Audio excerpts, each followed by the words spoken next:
নমস্কার, আমার নাম সঙ্গীতা গুপ্ত। প্রভাস ভারতীয় সিনেমার অন্যতম বড় তারকা হয়ে উঠেছেন বাহুবলীর পর থেকে। আর বাহুবলীর পর থেকে না হিট সিনেমা পাওয়ার আশা অনেক বেড়ে গেছে। আজও ব্যাপার না, ইন্ডিয়ার মোস্ট সুপারস্টার এবং most hated actor same to same হেডকে জেলাসিতে বদলাতে পারেন। Prabhas the dinosaur original Baahubali of India pan India শব্দটি বাহুবলীর পর থেকে আমরা প্রথম জানতে পেরেছি। তারপরে সবকিছু বদলে গেছে। প্রভাস দ্য ডাইনোসর কিছু না বলে অডিয়েন্সের মাথার সঙ্গে খেলে, তাই দেখে বড় বড় সুপারস্টার ফ্যানরা জ্বলে ওঠে। বাহুবলী 1 এসেছে অলমোস্ট 10 বছর পেরিয়ে গেছে, তাও প্রভাসের প্রতিটি সিনেমা দেখলে আমাদের সেরকম এক্সাইটমেন্ট থাকে, আমাদের থাকে যে নতুন কিছু পাবো বলে আশা থাকে। In short high because to Prabhas কালকে মুভিতে না 628 কোটি ইনকাম করে দেখিয়ে দিয়েছে। ভালো করে ব্রেকও নিতে পারেনি, তার মধ্যে নতুন চ্যাপ্টার খুলে গেছে। যারা সব টিচার বলেন ফার্স্ট লুক বলেন যেটাই বলেন সেটা এসে গেছে, অবশ্যই রিভিল করা হলো আর অনেক দুভাগে ভাগ হয়ে গেল। এটাই হচ্ছে কাজ করার এক্সপেক্টেড হলো প্রভাসকে।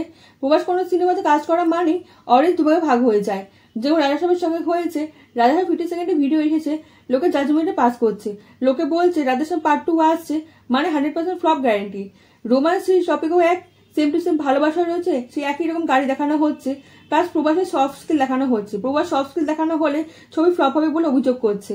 অনেকে আবার অভিযোগ করে প্রভাস নাকি একই রকম সিনেমা করে, শুধু অ্যাকশন আর অ্যাকশন দেখতে পাই, আর ফিল্মে হাই বাজেটটা অনেক হাই হয় আর সাপোর্টিং কাজটা অনেক ভালো হয়, আর বড় ডিরেক্টরের সঙ্গে সঙ্গে কাজ করে, যেমন প্রশান্ত নীল এস এস রাজামৌলির সঙ্গে কাজ করে, সেই বড় বড় ডিরেক্টরের সিনেমাতে প্রভাস কোনোভাবে ফিট হয়ে যায়। আর নিজের দমে এখন কাজ করতে চাইছে, এক্সপেরিমেন্ট ট্রাই করছে, তখন মানুষ লেগে যাচ্ছে। গড লেভেল স্ক্রিন প্রেজেন্ট দেখেছি সালার কালকে মুভিতে, এবার লাভার বয় অবতারে দেখতে পাবো রাজা সাহেব। প্রবাসের সমালোচক এখন আমি মুভি রাজা সাহেবের দিকে তাকে বসে আছে। হ্যাঁ, অ্যাডজাস্ট করতে টাইম তো লাগবে, জাজমেন্টে পাস করতে টাইম তো নিন। আমার মনে হয় ক্রেজি ফিল্ম হয়ে উঠতে পারে প্রভাসের জন্য। আর টিজারে প্রভাসকে অন্যরকম লাগছে, ফ্রেশ লাগছে, প্রভাসকে একদম নর্মাল পার্সন দেখানো হয়েছে, যা স্বভাব এখন আমাদের মধ্যে নেই। সালার হোক বা কালকি, রাধেশ্যাম হোক বা সাহ, সব সিনেমাতে নতুন কিছু কনসেপ্ট ট্রাই করেছে, নতুন কিছু দেখানোর জন্য অডিয়েন্সকে দেখানোর চেষ্টা করেছে। রাজা সাহেব লোক দেখে লোকে কিছু আশা করছে, আবার কিছু কিছু লোকে কিছু আশাই করছে না। আজকাল মাস সিনেমা ফ্যাশন চলছে, যদি কোনো হিরো 10-12 লোককে মারতে মারতে এন্টারটেইনার নেয় না, তাকে না দেখে নাকি অডিয়েন্সের মজাই আসে না। টিজারে এমন একটা সিন দেখানো হয়েছে যেখানে হাতে বন্দুকের জায়গায় ফুল রয়েছে আর ব্যাকগ্রাউন্ডে বন্দুকের আওয়াজের জায়গায় ভালো মিউজিক বাজছে। এই ফিল্ম দেখে বলা হচ্ছে নাকি প্রবাসের রিসেন্ট সিনেমা সাকসেস সেলিব্রেট করার জন্য সিনেমা তৈরি করে দেওয়া হয়েছে, আর নাচের সিন দেখানো হয়েছে বিনা ফিল্টারে। শুধু টিজার দেখে বেজার চেষ্টা করা হয়েছে প্রবাসের স্টারডমের দমে। প্রবাসের কাছে পুরো সুযোগ আছে নিজের অ্যাক্টিং স্কিল দেখানো, না আছে ভালো সিকোয়েল ফ্যাক্টর, না আছে 500-600 কোটি টাকার মতো বড় বাজেটের সিনেমা। কোনো বড় ডিরেক্টরের নাম জুড়ে নেই সিনেমার সঙ্গে। আদিপুরুষ হোক বা রাধেশ বা শাহ, সিনেমা যদি ফ্লপ হয় না পুরো ক্রেডিট প্রবাসের ওপর চলে যায়, আর পিকচার যদি সাকসেসফুল হয়ে যায় তার ডিরেক্টর ও বড় অভিনেতার ওপর নাম সঙ্গে ভাগ করে নিতে হয় সাকসেস। আর রাজা সাহেব যদি হিট হয়ে যায় না, পুরো ক্রেডিট যাবে প্রবাসের ওপর। যদি ভালো করে দেখেন তাহলে দেখতে পাবেন টিচারের মধ্যে হরর লেখা আছে, তারপর রোম্যান্স, তারপর কমেডি, এই 3টে চরণে ট্রাই করা হবে। আর সেন্টারে প্রবাস দাঁড়িয়ে আছে। হরর চরণকে আন্ডার এস্টিমেট করবেন না। যদি সবচেয়ে বড় উদাহরণ চাই তাহলে দেখতে পারেন 3 পার্ট 2। এই ফিল্ম না 300-400 কোটি ইনকাম করে দেখিয়ে দিতে পারে ইন্ডিয়ার ভিতরে শুধু আরাম করে।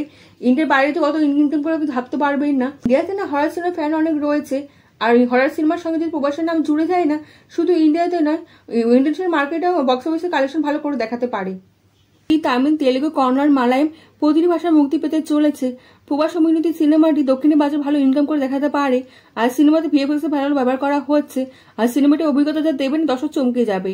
আপনি জানেন ঋষি সেনগুপ্ত এই সিনেমাতে অভিনয় করছে, আর যদি সেই মতন রাজা সাহেব যদি চলে যায় না, আর যদি ভালো ফ্যানরা পছন্দ করে নেয় আর নিউট্রাল অডিয়েন্সের সঙ্গে কানেক্ট করতে পারে, তাহলে 700-800 কোটি টাকা ইনকাম করে দেখাতে পারে। আর পুরো ফিল্মের টিজার একদিকে আর লাস্টের সিন একদিকে। টিজারের ডেট আপনি দেখেছেন 10 এপ্রিল 2025-এ। কিছু মনে আসলে আপনার? যদি মনে না করতে পারেন আমি বলে দিচ্ছি, প্রভাসে গ্যাসে আপনি ফেস অফ দেখতে পাবেন। হ্যাঁ, আপনি কতদিন দেখতে চেয়েছেন কেজিএফ এর মতো ইউনিভার্সে এই সিনেমাটা দেখার জন্য আপনি বসেছিলেন, কিন্তু এই স্বপ্ন আপনার দূরে রয়েছে, আপনি সেটা এখন দেখতে পাবেন না। কিন্তু প্রভাসের আর রিয়াসের মধ্যে পাঙ্গা হয়ে গেছে। 10 এপ্রিল 2025-এ টকি সিনেমা রিলিজ করার কথা ছিল। রকিং স্টার রিয়াসের প্রভাস আসতে চলেছে আফটার কেজিএফ। কেজিএফ এর এখন খবর অনুযায়ী নাকি ডেট পোস্টপোন করে দেওয়া হয়েছে। আর এই সুযোগে রাজা সাহেব মেকার ছক্কা মেরে দিয়েছে। মেকার্স এখন মনস্টারের জায়গায় ডাইনোসরকে রিভিল করার চেষ্টা করেছে, আর ডাইনোসরকে রিভিল করার প্ল্যান করে ফেলেছে। বলা হচ্ছে অক্ষয় কুমার সবচেয়ে hit cinema Jolly LLB part 3 নাকি আসতে চলেছে। আসাদ ফার্সি বাসে অক্ষয় কুমারের ফেস অফ দেখানো হবে, কি আসল জলি এলএলবি সেটা প্রমাণ করার জন্য নাকি ফেস অফ দেখানো হবে। আর সত্যি সিনেমা লাভারদের কাছে জ্যাকপট হতে চলেছে। 2025 না বড় ভাষায় সাউথের অ্যাঙ্গেল দেখতে পাবো। জল এলএলবি অফিসিয়াল কন্টেন্ট এখনো আসেনি, কিন্তু রাজাসভাই টেলার এখনো এসে গেছে। পুরো চেষ্টা করা হচ্ছে প্রবাসী ফিল্মকে নিচে নামানোর জন্য, কিন্তু যেভাবে রাজাসভাই টেলার এসে গেছিল এবং ইউটিউবকে ক্র্যাশ করে দিয়েছিল, এই ফিল্মকে ডিজাস্টার, ফেলিয়ার, ওভার কনফিডেন্স যা কিছু বলুন না কেন, তারাও